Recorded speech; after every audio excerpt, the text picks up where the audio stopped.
గతంలో ఒక సంవత్సరం కిందట ఈ వీధిలో నడసాలంటే ఎంత దరిద్రంగా ఉండేదమ్మా? ఉండేదే లేదమ్మా? ఉండేది కదా.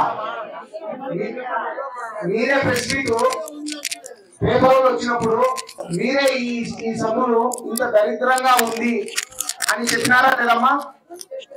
ఇప్పుడు ఎట్లుంది అమ్మా? ఇప్పుడు ఎట్లుంది? బాగుంది. ఆ రోజు మీ ఇళ్ళల్లో నీళ్ళే ఇక బయటికి వేసి అంత దరిద్రంగా ఉన్నది. దాన్ని మన ఎమ్మెల్యే గారు వచ్చినాక ఈ మధ్య కాలంలో కోటి పైన రూపాయలు ఖర్చు పెట్టి ఇక్కడ ఎక్కడే కానీ మీకు పై నుంచి చుక్క నీళ్లు పడినా కూడా ఈ మోటుకు వచ్చేసరికి బురద ఉన్నది. అందరం కూడా బాత్రూమ్ నీళ్లు, లెట్రిన్ నీళ్లు అన్ని తొక్కుతా పోతా ఉన్నాం. చాలా బాధపడుతున్నాం. దీనికి బాగుపరిచేదానికి కారకుడు మన ఎమ్మెల్యే గారు, మన సర్పంచ్. అవునా కదమ్మా? ఇప్పుడు సంతోషమే కదా ఈ రోడ్డు ఇట్లా ఉంటే. కాబట్టి ఇట్లాంటివన్నీ కూడా జగనన్న ప్రభుత్వం వచ్చిన తర్వాత ఇవన్నీ మంచి కార్యక్రమాలు జరిగినాయి. అట్లనే మీ అందరికి అమ్మఒడి కానీ మీ ఇళ్లలో పిల్లలకు ముసలోళ్ళ లెక్కలు ఇళ్ల కాడికే వస్తున్నాయి. 45 ఏళ్ళ వాళ్ళకి 18,500 వస్తుంది. ప్రతి ఒక్కరికి ఇంటి పట్టాలు వచ్చినాయి, ఇల్లు కూడా కడతా ఉన్నారు. ఇవన్నీ మళ్ళా కావాలంటే మళ్ళా మనం జగన్ వేస్తేనే వస్తాయి. పొరపాటు పడి ఈ ఎవరికన్నా మీరు పక్కన ఓటు వేస్తే 100% మోసగాడికి వేయాకండి అమ్మా. చంద్రబాబు నాయుడు మోసగాడు. జగన్ చెప్పింది చెప్పినట్టు చేస్తారు. నమ్మి ఓటు వేయండి జగన్ కు. గతంలో నమ్మి ఓటేసినాం. ఆయన చెప్పి పెన్నానగర్ వీధిలో నివాసం ఉండే మున్ని అని చెప్పి మనందరికి ఇక్కడ స్థానికంగా ఉండే వాళ్ళందరికీ కూడా పరిచయస్తూ రాలే. ఈమె ఎన్నో ఏళ్ల నుంచి కమ్యూనిస్టు పార్టీలో పనిచేసింది. ఎన్నో ఏళ్ల నుంచి అంటే ఆమె భావజాలాలు ఎట్లా ఉంటాయో అందరికీ తెలుసు. వాస్తవంగా మేము నిరంతరం ప్రజలకు సంబంధించిన సంక్షేమము, అభివృద్ధి, ఇట్లా మౌలిక సదుపాయాల విషయంలో మేము ఎంత శ్రద్ధ వహిస్తామో అదే మాదిరి మున్ని కమ్యూనిస్టు పార్టీలో పనిచేసినప్పుడు కూడా మాకు కూడా చాలా ఏళ్ల నుంచి పరిచయం. ఇక్కడ స్థానికంగా ఉండే పేదలకు అంటే ఈ ప్రభుత్వంలో వీళ్ళు ఇంటి స్థలాల కోసం కొట్లాడే అవసరం రాలేదు కమ్యూనిస్టు పార్టీలో.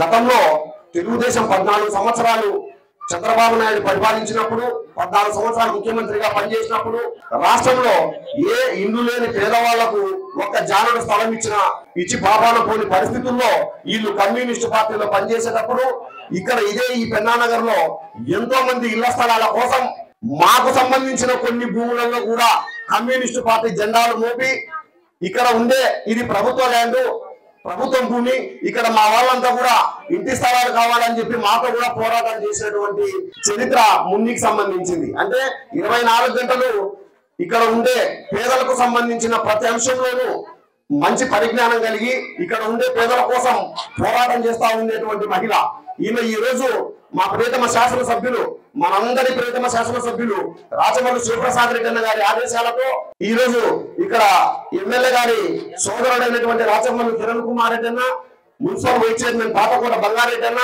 స్థానికంగా ఉండేటువంటి మా ప్రజాప్రతినిధులు, ఎంపీటీసీలు, వార్డు మెంబర్లు, వైఎస్ఆర్ కుటుంబ సభ్యుల అందరి ఆధ్వర్యంలో ఎమ్మెల్యే గారి ఆదేశాలతో ఈ మున్నిని మన పార్టీలోకి సాధారణంగా ఆహ్వానించడం జరుగుతూ ఉంది. మున్ని పార్టీలోకి రావడం కూడా జగనన్న ఇచ్చేటువంటి సంక్షేమ పథకాలు పేద బడుగు బలహీన వర్గాలకు, ఎస్సీ ఎస్టీ బీసీ మైనార్టీలందరికీ జగనన్న ప్రభుత్వం చాలా చక్కగా ఉపయోగపడుతుంది. ఈ ప్రభుత్వం పేదలకు సంబంధించిన ప్రభుత్వం అని చెప్పి గట్టిగా నమ్మి తిరిగి మళ్ళా జగనన్ననే ముఖ్యమంత్రి చేసుకోవాలా, అదే మాదిరి పొద్దుటూరులో రాచమల్లి శివప్రసాద్ రెడ్డి గారి నాయకత్వాన్ని బలపరచాలా. ఈ రోజు మనందరికీ తెలుసు 85 సంవత్సరాలు వయసు కలిగినటువంటి పెద్ద ఆయన 25 సంవత్సరాలు ఏకదాటిగా ఈ పొద్దుటూరుకు ఎమ్మెల్యేగా పనిచేసినాడు. 25 ఏళ్ళు పనిచేసి చెప్పుకోవడానికి ఒక్కటంటే ఒక్కటి కూడా పొద్దుటూరుకి నేను ఈ పలానా మంచి పని చేసిన 25 ఏళ్ళ ఎమ్మెల్యే పదవిలో ఉండి 50 సంవత్సరాలు దాదాపు 50 సంవత్సరాలు రాజకీయ అనుభవం ఉండి 35 సంవత్సరాలు ప్రభుత్వంలో ఉండి అంటే ఆయన ఓడిపోయినప్పుడు కానీ గెలిచినప్పుడు కానీ 35 సంవత్సరాలు ప్రభుత్వంలో ఉండి ఈ ప్రొద్దుటూరుకు ఏం చేయలే. మళ్ళా ఇప్పుడు ఇంత వయసులో నేను మళ్ళా ఎమ్మెల్యే అభ్యర్థిగా పోటీ చేస్తానా, మళ్ళా నాకు ఓటు వేయమని చెప్పి అడగడానికి మన దగ్గరికి వస్తున్నాడు. ఒక్కసారి మనందరం ఆలోచన చేయాల్సినటువంటి సమయం ఇది. రాచమల్లు శివప్రసాద్ రెడ్డి గారి నాయకత్వంలో జగనన్న ప్రభుత్వంలో అందరికీ పేదవాళ్ళందరికీ మేలు జరిగింది. ఇదే ఈ పెన్నానగర్ లో రాచమల్లు శివప్రసాద్ రెడ్డి ఎమ్మెల్యే కాకమునుపు నీళ్ల సమస్య ఎంతో తీవ్రంగా ఎదుర్కొంటా ఉన్నాం. ఈ మెయిన్ రోడ్డు మరి ఒక గంగా, పెన్నా, చిత్రావతి అన్ని జీవనదులు కలిస్తే ఏ విధంగా పారుతా ఉండేదో ఆ విధంగా పారుతా ఉండేది. అటువంటి దాన్ని ఇప్పుడు ప్రస్తుతం ఈ పెన్నానగర్ కు మొదటి అడుగు వేసినాం. ఇది ఒక ప్రయోగం చేసినాం. మీ అందరికీ తెలుసు, ఇక్కడ ₹1 పెట్టి సంపు కట్టి మొట్టమొదట దీన్ని ఇక్కడ నుంచి స్టార్ట్ చేసినాం. ఇది సక్సెస్ అయితే మొత్తం ఊరంతా కూడా పెన్నానగర్ అంతా కూడా కాలువలు వేసేదానికి మనం అంకురార్పణ దీంతో మొదలు పెట్టినాం.